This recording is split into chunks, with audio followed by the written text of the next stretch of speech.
Hello and welcome back to another episode of this week's watches, and this week we have a very affordable drop for you guys.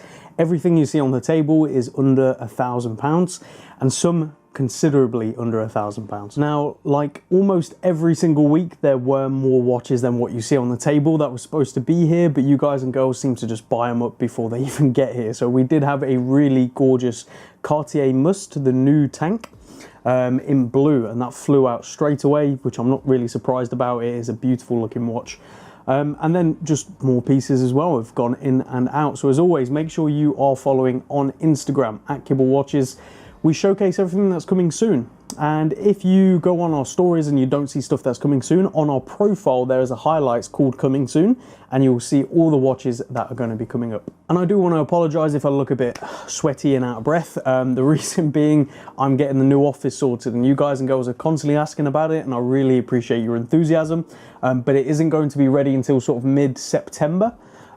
Maybe late September. The reason being just getting everything done to the standard I'm happy with. So I will be operating still from this office until then, but it's coming along. It's going to start getting there. We've got a load of stuff already coming in terms of furniture and everything. It's going to be a big step up from what we currently have, so I'm really excited for it. And I do quickly want to touch up on something. So August is generally known within our trade to be a very quiet month, and so far it definitely is quieter than it has been previously, but I have to say it is still very, very busy for an August. Usually sales drop off by quite a bit, and this month that just hasn't happened. People keep buying, and it's really sort of great to see, and it's exciting as well. And there's a lot of channels out there talking about the state of the market, where it's going to go, what's going to happen. The truth is, guys and girls, we just don't know. Anyone who claims they know for definite are just lying. No one has a crystal ball, but we can all make our assumptions, and I think the industry is going strong. Is there some price corrections in the bigger stuff? Yes, there has been. There's been some slight decreases, but it isn't really a decrease. It's just a leveling of where things should be. I don't think it's any cause for panic. I know some people out there don't. It's fine. The industry's still going strong. Sales are still high. And fingers crossed it continues that way. But as I said, none of us really know. So as always, and I say it every time because I'm getting asked a lot more recently, what's the next investment piece? What should I invest in? Buy what you like. Watches should be always seen as an expensive toy. Roman Scharf coined that term, and I think it's very, very true. Do not buy these things expecting them to go up. You know, put your money elsewhere. And before we dive into the watches on the table, let's take a look at what's on wrist. So I am wearing my Fierce Brunswick brown. I was going to say white then. One of 5 watches in the world. I absolutely love it. It's one of my favorite watches, and I'm so glad I was one of the lucky people to get this watch. There is a, when are you watching this? So this is going to be up on Saturday. There is a new Fierce release. I can say this because it should be up. So go check it out. It is absolutely stunning. You guys and girls are going to really, really like it, especially if you're into your vintage. I think it's fantastic, and I suspect it won't hang around too long. So go have a look. Okay, now that that is all out of the way, where to begin? I guess we're going to have to start with the Unimatics, and there are 3 of them. So we're going to actually start on its own with the Unimatic and Hodinkee collaboration. So starting off with a corker of a piece. Let's take that off just so we can have a closer look and you can actually see the dial. But this is one of the latest pieces from Unimatic. It's a collaboration with Hodinkee, and this is the U1-H. And it is a limited edition piece of 500 pieces. Now, interestingly, this isn't just Unimatic and Hodinkee using the names and just slapping a watch together and calling it a day. Now, whilst there is a little bit of that, because obviously the design's very similar to the rest, it is done beautifully. The colour combination is fantastic. Let's get that up a bit closer so you can see, with the grey and the very, very dark grey bezel. And interestingly, this watch is actually 1mm thinner. Now that might not sound like a big deal, but believe me, on wrist, it makes a huge difference. So the reason it's 1mm thinner is because they have reconstructed the case slightly and also put in a Certina SW200. So they've upgraded the movement from the Seiko NH35. Now, there's nothing particularly wrong with the Seiko NH35. It's a good, reliable movement, but the Certina brings it up to another level, and the finishing, as always, by Unimatic is fantastic. The overall design is great. It comes on this really nice rubber strap, and it does come with its full box and papers, and it is brand new, unworn. So you've got your opportunity to get one of these if you missed the opportunity at retail. But let's show it on wrist and talk dimensions, and you can really see where that 1mm makes a difference. So here we go on my 6 3/4 inch wrist, and it looks fantastic. I really like the way this wears. So you have got a typical Unimatic case shape at 41mm by 49mm lug to lug, but it's only 13mm thick, and that's where that difference really comes in. Only 22mm lugs as well, so endless options on straps or NATOs, but I've got to be honest, it works really well on this. It is, however, a very long rubber strap, so if you have a very big wrist, you'll be very lucky with this. But if you've got a shorter wrist, you might want to either cut the strap down, which I've seen a few people do, or put a different rubber strap on it. But there you go, really nice on the wrist, really nice size, and I think hopefully Unimatic stick to this slightly smaller size or slightly thinner case going forward. And from there, let's look at these two together. So there's a U1-FM and a U1FD, very similar, same dimension, so we'll look at them together and just sort of look at the differences. And next up we have two very similar looking Unimatics, but you can see slight differences. You got on the left over here the U1-FM, which is a limited edition of 400 pieces, and on the right a U1-FD, which is limited to 600 pieces. So both limited editions, both the same case, both the same movement, which is the Seiko NH35A, and as you can see, the FD has a date, whereas the FM doesn't. Now, the reason being, the Seiko NH35A does have a date option, whereas you can see they've just decided to basically not include the date on this model. You can see, obviously, you've got the more detailed bezel and more lines of, we haven't got more lines of text, actually, ignore me. They're basically the same dial without the minute track, whereas this bezel's all black. A really simplistic and really cool design, and something with a little bit extra, a bit more traditional, I guess you could say. But they're both really well built, really beautifully designed. Both come with full box and paperwork and pretty much unworn. I've called them pre-owned just to be on the safe side because they may have been worn a couple of times, but there is really no signs of wear on either. Both still have their stickers on the back as well, and just both in fantastic condition. But I think Unimatic are definitely taking, you know, the collecting community by storm, and rightfully so. They're doing things very well. They know their brand identity, they know their design, and they stick to it. They don't sort of sway to please the masses, which is great to see. As I said, I do hope they continue with the slightly thinner cases, because these are 14mm as opposed to the 13mm, which does make a bit of a difference. But let's have a look at each one on wrist and quickly talk dimensions. And here we are. So starting off with the FM, super simple, super easy to read, and just really classic, whilst being very different at the same time. But it's 41mm by 14mm thick, 49mm lug to lug, and 22mm lugs. Currently paired on its original black leather strap, which appears to be pretty much unworn, which is why I've not fastened it, but a really funky design. I really like it, and I suspect a lot of you guys and girls will as well. And then here's the FD on the NATO, so exact same dimensions, 41mm by 14mm thick, 49 lug to lug, and 22mm lugs. The NATO strap does add a little bit of beefiness to it, but not a huge amount, so that's something to keep in mind. But either way, another great looking watch. Unimatic know what they're doing, and they stick to it well. From there, let's go have a look at one that's from the personal collection, and I'm sad to see it go, but I can't keep everything. It is a really gorgeous Seiko Presage. If only we could keep them all, and I sort of knew probably a week after buying this that it wouldn't be staying, so I've actually not really worn it since. So it's only been worn a couple of times, so you're getting yourself pretty much a brand new watch. You will see a few hairline scratches here and there, but overall it is in very good condition, as you would expect from a watch that's only been worn a little bit. But this is the really awesome Seiko Presage Automatic Blue. The reference is SRPG05J1. This is one of the newer releases. I bought this back in July 2021, so only last month, and it does come with its full box, paperwork, spare links, everything, and its manufacturer warranty. So you can save yourself on the retail cost by picking this one up. Really gorgeous design, obviously based on the original monopusher chronograph, the Olympic, which is really cool because we've had one of those as well, and it's what drew me in. The story is, I was on a little break and I saw this in the window of a shop, obviously at full retail, and I just couldn't help myself. I fell in love with the dial and the design, and I bought it. And I don't regret it. It's a great watch for the money. There's no question about it. Automatic Seiko NH35A inside. Sorry, excuse me, 4R35B. Excuse me. Hacking, hand winding, date, everything like that. All the bells and whistles you expect from a modern Seiko now, especially within the Presage range. And one thing I really like is the bracelet. So Often these clasps protrude a huge amount. This one is a lot better. I just wish it had more extensions on the clasp, but hey ho, we can't have it all, especially at this kind of price. It is in a screw down crown, so that's something to keep aware of as well. But let's show it on wrist and talk dimensions. Putting it back on wrist, I can see why I really like this watch. 41mm by 47mm lug to lug, only 12mm thick and 20mm lugs.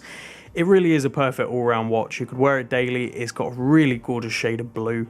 I just think it's so much watch for the money. So go save yourself on retail and pick it up from me today. From there, let's bring it back up to the Certina DSPH200M. If I got that right, I'll be quite surprised. If I didn't, I'm sorry, but let's have a look. And here we have another unworn watch with the Certina DSPH200M Heritage Black on its NATO. It doesn't come with any other straps or bracelet, just to get ahead of that question from my emails.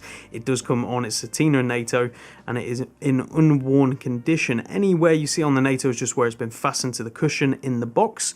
But here we go. So this was purchased new in November 2018 and has just sat in its box. It's not really gone anywhere, which is a bit of a shame, but here you go. It means you get yourself a brand new Certina at a fraction of the cost. Really great design, obviously based on their vintage models, and interestingly very close to obviously the Omega Seamaster 300 from back in the day as well. Would have had originally a Bakelite bezel and obviously a plastic crystal. You can see they've added a domed sapphire, which is really great to see. And just these little upgrades that you expect with a modern watch. They give you that beautiful vintage design, but with the sort of reassurances of modern. And I think that is what people are going for nowadays, which is really great to see.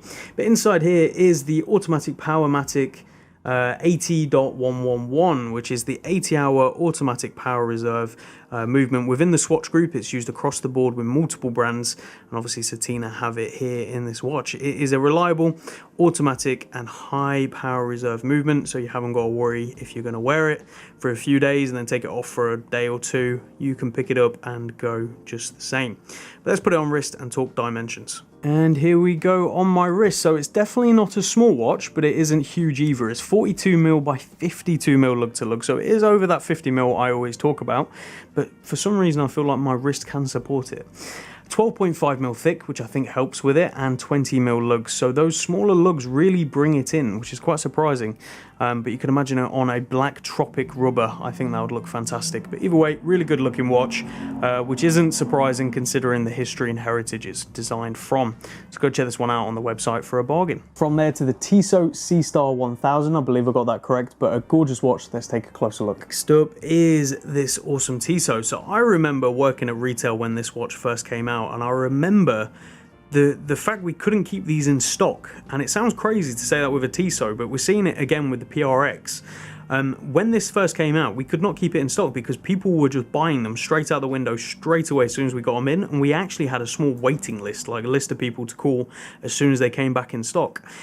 Sounds surprising, as I say, for a Tissot, but they seem to be just producing some really fantastic watches, and as always with Tissot, really incredible value. So this is the Tissot Seastar 100 Powermatic 80 blue on rubber, and this was the combination that always did really well. You can see really gorgeous blue dial, sunburst blue, black ceramic bezel, and you've got the date down there at 6, which I think is really nicely placed. It doesn't interrupt the flow. You've got a screw down sign crown. You've got a really nice case profile as well with the polish into the case itself there. You can see this one is in very, very good condition. It has been worn, but very lightly. You can still see the exhibition case back, same movement as in the Certina we just looked at, which is the Powermatic 80.111. And this was bought in May 2019. It does come with its full box and paperwork, and you're getting yourself a cracker of a watch, especially at the price. Now, the reference is T120407A, and that's it really. I mean, these are incredible value. They have been since day one at retail, and now you can start picking them up pre-owned, very lightly pre-owned, like this one, for an even better deal. And I think you're just getting so much watch for the money. And it's one to definitely consider if you're thinking of a holiday watch or a great diver watch or something just different to the usual suspects we always get recommended. This is fantastic. Let's show on wrist, talk dimensions. And here we go on wrist, and again, this is where it shines. So someone at Tissot, I think, were listening to me, because it's 42.5mm by 49.5mm lug to lug. They've been listening, guys. Under 50mm lug to lug is the sweet spot. 12.5mm thick and 21mm lugs. Little bit awkward on that lug size, but at the end of the day, you've got this fitted rubber strap, which I think works really, really well with the design. They do offer a bracelet, but I'll be honest, it's not that good. So I would probably stick to this or a mesh. I have seen these on the Milanese and they look fantastic. But hey, a lot of watch for the money. Go check it out. Now to vintage or neo-vintage, what would you call it? I don't really know. 1982 Omega Constellation. Now for a watch we have had before, this exact watch. Now rest assured, if you buy a watch from us and down the road you want to get something else, or you want to sell it to maybe trade in or whatever it may be, we will always look after you. Even if we don't buy it directly from you, we will give you options to be able to help you in selling your watch. So rest assured, you buy from us, we will always look after you. But this is a really gorgeous 1982 Omega Constellation, commonly known as the Manhattan model. If you search the Manhattan, they will come up with lots of different styles. There are officially ones called Manhattan, whereas this is not that. It's just nicknamed as such. Now the reference is 1970001, and it also is one of those with the double reference, so it's 3970801. And inside here is the quartz caliber 1418. Beating away inside. It has been fully checked over and the battery will be replaced prior to selling as well, so you'll get our full warranty. As I said, it's circa 1982. It does come on its original bracelet, you can see, and it does have the interesting thing that Omega really loved doing back in the 80s and 90s, this slide clasp. That's to help it go over your wrist apparently, and then sliding it in and locking it in like such. Now, in terms of bracelet size, let's get this out of the way straight away. It is tight on my 6 3/4 inch wrist, so it is ideally for someone with a slightly smaller wrist. Links can be taken out and we could potentially source links, but I can't promise it, so that is something to keep in mind. And in terms of the condition, it is in unpolished condition. However, we can get it polished at request, but let's show on wrist and talk dimensions. And just to show you, I can do it up on my wrist, but it is very tight. I would not ever recommend wearing a watch that tight, so I would say anyone under a 6 3/4 inch wrist, you'll be fine. But here we go. So dimensions of this are 26 by 34mm, only 5mm thick. That is super thin and sits super low to the wrist, and 17mm lugs, as in where it starts to come down, so that's something to keep in mind as well. But a really gorgeous watch and just a really great design for someone who's looking for that sort of tank style but something a little bit different.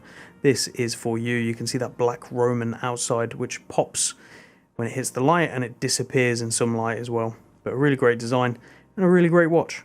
And from maybe vintage, maybe not, to actual vintage and 1960s skin diver, let's take a closer look. And last but certainly not least, something fun and affordable. This is a really, really cool Paul Reynard, as it's called, and it's a World Timer skin diver from the 1960s. You can see it's got the rotating World Timer bezel.